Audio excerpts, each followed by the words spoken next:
What's up guys, this is Will from ProTrainingBB.com, and this month I'm giving you shooting drills, and for this video I'm going to show you how to test your range.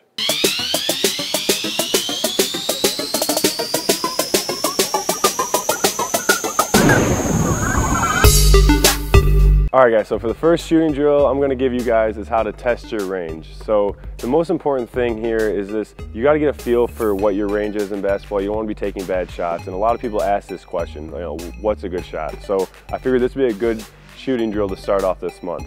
So it's very basic. You want to get over to the hoop, and it's similar to like a warm-up shooting drill or form shooting if you've ever done that, and how it starts.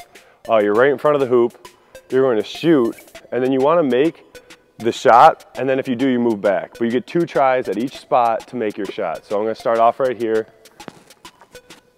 All right, so I made that shot. I take a step back and I shoot again. So as I'm making these shots, I'm going to move back.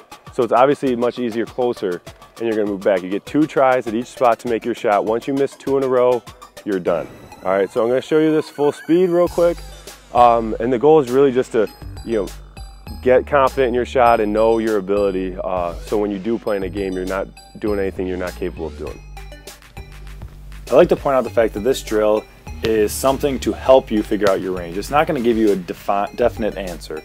It's going to let you know that you can shoot this far comfortably with your normal form.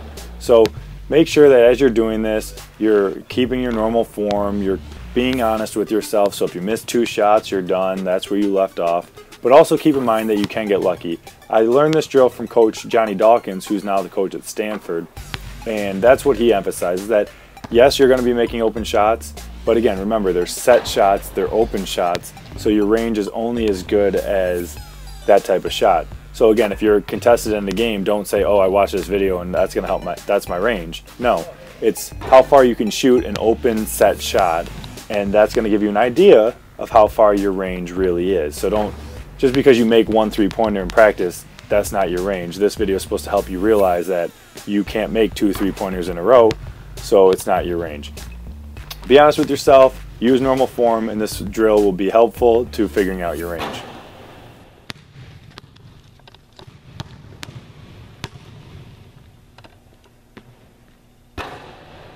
All right guys, I hope you liked this video. If you did, or if you have any questions, you can comment down below. Also be sure to give this video a thumbs up and subscribe.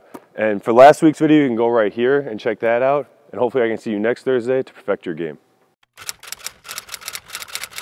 How to build your confidence. This question is brought to you by Cameron Cavanaugh through our email list at ProTrainingBB.com. And it's a great question to really start my Q&As off with, because confidence really, it's an issue you see at many levels of basketball, the collegiate level, high school level, even down to when you first play in your basketball game at a camp. And the way to solve this problem, especially as you get further in your career, is through practice. If you practice well, you learn how to do moves, learn how to execute in your system, then you have that confidence for when you go into a game to do the same as well. In addition to that, your coach and your teammates then have confidence in you to do certain things. So even if you're not the main guy on a team, maybe you're the 3rd option to score, and you sit in the corner for an open shot. Well, if you don't make open shots in a game, your teammate might not have confidence to pass you the ball. But if you make them in practice, or you practice that shot a lot, then they're going to have confidence in you to take that shot. So they're going to pass you the ball, you're going to be in a situation to succeed, and then it just relies on you to have confidence in your preparation with all those extra shots you've taken over the summer. So my biggest advice is practice well, get yourself in situations that you know how to succeed in, and play well, and then it'll translate to the game and you'll play well. So that's how I'm going to suggest to build confidence.